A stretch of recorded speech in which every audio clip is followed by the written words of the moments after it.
জ্ঞানী গুরুজনকে সঙ্গে নিয়ে 12তম বর্ষের রাজস্ব সন্ধ্যায় খুঁটি পুজোর শুভ সূচনা হচ্ছে এই মুহূর্তে।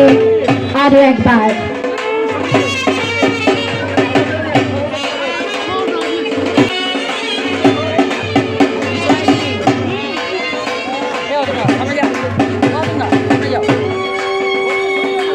এটা সত্যি মিস করতাম। আজকে একটা বিশেষ দিন আর একটা ঐতিহাসিকও দিন বটে, যেটা আছে পশ্চিমবঙ্গের জগন্নাথের যে মন্দির স্থাপিত হয়েছে আছে প্রথমই রথ টানা হলো। এটা ঐতিহাসিক একটা দিন বলে আমার মনে হয়। আর এখানে প্রত্যেকটা মেম্বার এত ভালো, এত অমায়িক, যেটা ভাষায় প্রকাশ করা যায় না। এই পুজো আরও বড় হোক। যে শিল্পী এই পুজোর কাজ করছে তাকে আমার অনেক আশীর্বাদ করবেন, আরও ভালো কাজ করে। শোনা গানগুলোই ব্যবহার করা হয় এবং কে বা কারা গিয়েছেন সে নামও দেখতে পাই না আমরা। যাই হোক, যে সময় নামগুলো দেখা যেত কে বা কারা গিয়েছেন বা নতুন করে সিরিয়ালের জন্য গান তৈরি হতো, সেই সময় ভরপুর প্রচুর কাজ করেছি। তার মধ্যে আরও একটা মৌমিতা যেটা বললো মা, এর বাইরে যেটা আমার কাছে মাইলস্টোন, সেটা ঋতুদার বানানো গানের ওপারে ঋতুপর্ণ ঘোষের তৈরি করা সিরিয়াল ছিল, যেটা একেবারে অন্য রকম একটা কাজ ছিল। কিন্তু ঠিক আছে, আমি তোমায় ছাড়া ঘুম আসে না ছোট্ট করে একটু শোনাচ্ছি। তোমায় ছাড়া ঘুম আসে না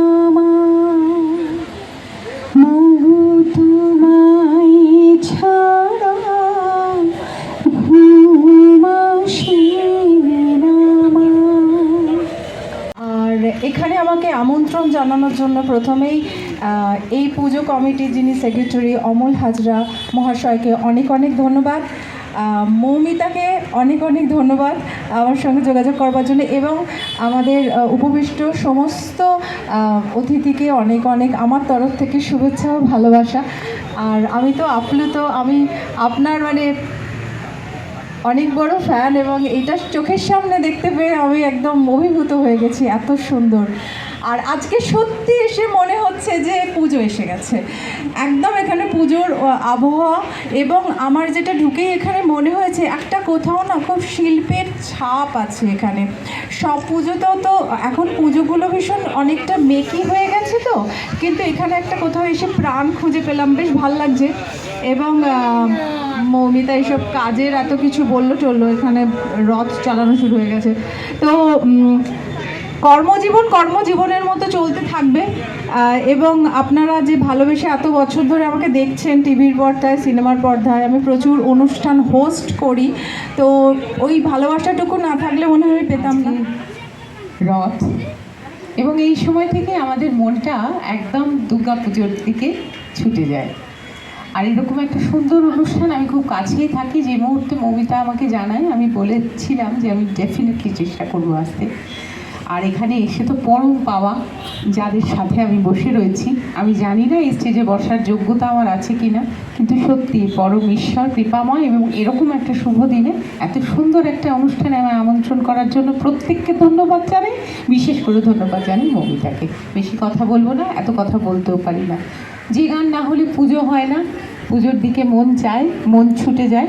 ছোট্ট করে একটা লাইন আমি সেই গান গাইব। জাগো তুমি জাগো,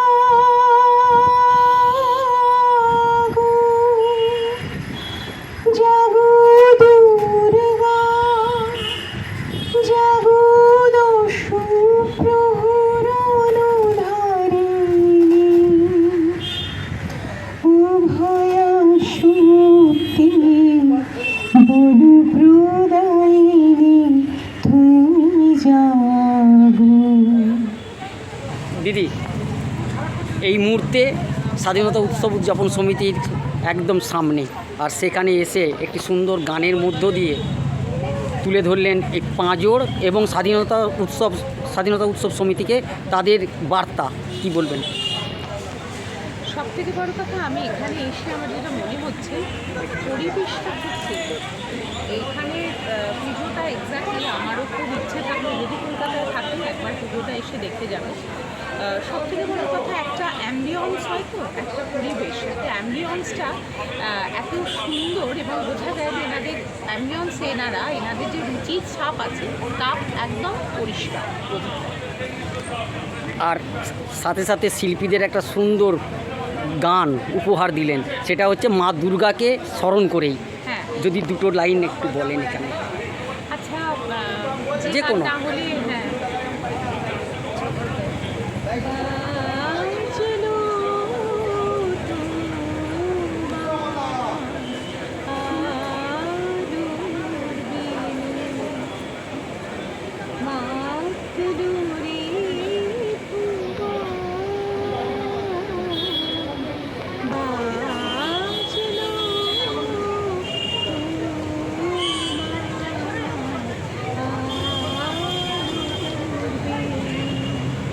নামটা যদি অমৃতা দত্ত। উৎসব উদযাপন সমিতি দেখতে দেখতে 12তম বর্ষে পদার্পণ করলো, আর সেখানেও আপনি আবার পুনরায় আর একটি প্রতিমার মূর্তি এঁকে আজকের দিনটা সফল করতে শুভ উদ্বোধনের পথে গেল, কি বলবেন? এটা আমারও প্রাপ্তি, কারণ এত মানুষের মাঝখানে এসে একটা হঠাৎই আমাকে যখন বললো একটা ড্রয়িং করতে, এখানে তো সেরকমভাবে রং সাজানো নেই, আমি সেজন্যই কালো সাদা দিয়ে রংটা ব্যবহার করি এই ছবিটা এঁকে দিলাম। এবং আমার এই স্বাধীনতা উদযাপন সমিতির জন্য অন্তহীন শুভেচ্ছা রইল এবং খুঁটি পুজোয় সবাইকে আমার আন্তরিক অভিনন্দন জানাই, এবং এইবারের পুজো যেন আরও সার্থক হয়, আরও সফলতা হয়, এবং সকলের জন্য আমার অন্তহীন শুভেচ্ছা। থ্যাংক ইউ কাকু। এবারে স্বাধীনতা উৎসব উদযাপন সমিতি 12তম বর্ষে পদার্পণ করলো, আবার সেই নতুন ভাবনা পাঁজর। এখান থেকে দর্শকদের বা যারা পুজো প্রেমী তাদেরকে কি বার্তা দিতে চলেছেন? এখান থেকে আমরা দর্শকদের বলতে চাই যে এই পাঁজর, যার অর্থ হচ্ছে খাঁচা, এই খাঁচাটা তৈরি করে যারা প্রথমে, যে তাদেরকে কেউ হয়তো অতটা দাম দেয় না, কিন্তু আমরা তাদের জীবনকেই এই মণ্ডপে তুলে ধরবো এবং সকল দর্শককে বলবো তারা যেন আসে, দেখে এবং আমাদের এই পুজোটাকে উপভোগ করে। দেখতে দেখতেই পাঁজর আগের বারে ছিল এক থিম, আবার নতুন থিম, আর সেখানে নতুন শিল্পীদের সুযোগ দেওয়া, এইটাকে কীভাবে চিন্তাভাবনা রাখছেন? ছেলে এখানকার প্রথম শিল্পী যিনি অভিনয় হাজরা, তিনি ওনাকে ডেকে নিয়ে এসছেন আবার 3 বছর ধরে এখন অন্য কাজে ব্যস্ত আছেন, এই জন্য আগামী বছর আবার প্রত্যাবর্তন হবে। এবছরে তাই সম্পর্ক জানা এবং আমার ছোটো ভাইপোর মতন রেখে দিয়ে এবারে করানো হচ্ছে, পরপর 2 বছর রেখে দিয়ে আমরা করাচ্ছি। নতুন থিম আবার নিয়ে এসছে, সেটা আমরা দর্শকের মধ্যে দেখাবো। তো সেখানে উপস্থিত আপনি কি বলবেন? এটা ভেবে প্রথমে ভালো লাগছে যে পুজো ভাইব শুরু হয়ে গেল, আজ থেকে সত্যিই মনে হচ্ছে পুজোটা ভীষণ কাছে। আর এখানে এসে স্বাধীনতা উদযাপন সমিতির এত সুন্দর একটা প্রয়াস সত্যিই ভীষণ ভালো লাগছে।